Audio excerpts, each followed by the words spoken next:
Folks, I went through a lot of mainstream media over the weekend and this morning, and there's a theme out there, and you might have heard it bandied about in any number of places. You've heard it bandied about in the Republican establishment. You've heard it bandied about in the campaign, certain sectors. You've heard media people talk about it, and that is that Donald Trump cannot win a general election. He just can't. Why, his negatives are way too high. It would be the absolute worst thing the Republican Party could do. Who's telling us this? Once again, our quote-unquote friends on the left. I went through story after story after story of how scared to death they are of Trump. A Harvard professorette actually has a piece today on this is how Hitler did it. Donald Trump is Adolf Hitler. The United States is about to become Nazi Germany while nobody is looking. This is how it happens, she says. She's a professor at Harvard, and any number of other left-wing rags, websites, papers, you name it. For somebody or a group of people who think that beating Trump would be one of the easiest things they've ever had to do, they sure as heck are scared of him.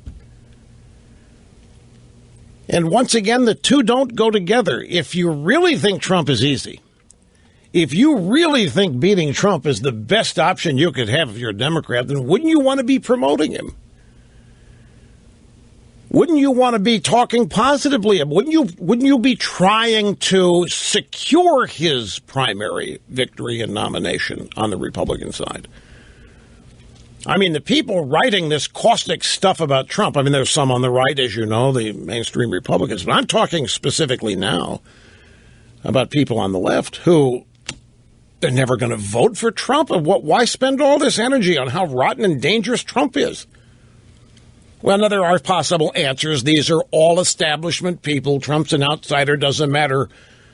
Republican, Democrat, they don't like outsiders. They got to trash anybody trying to upset their world. That's understandable. But I think this is more than that.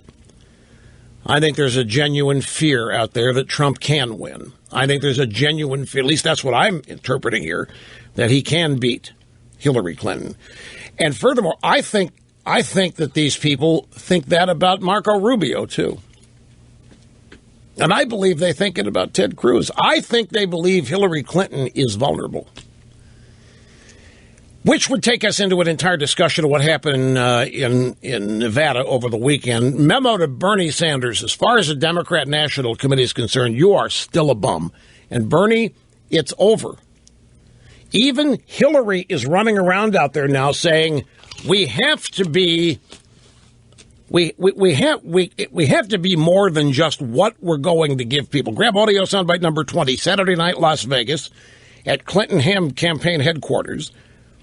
Hillary addressing supporters after winning the Nevada caucuses. I want you to think about this. It can't be just about what we're going to give to you. It has to be about what we're going to build together. Your generation is the most tolerant and connected our country has ever seen. In the days ahead, we will propose new ways for more Americans to get involved in national service and give back to our communities, because every one of us has a role to play in building the future we want. Whoa. Bernie voters don't want to hear any of that. Young millennials, they don't want to hear. What do you mean community service? What do you mean national service? What do you mean giving back? We want to know what you're going to give us. That's why we like Bernie.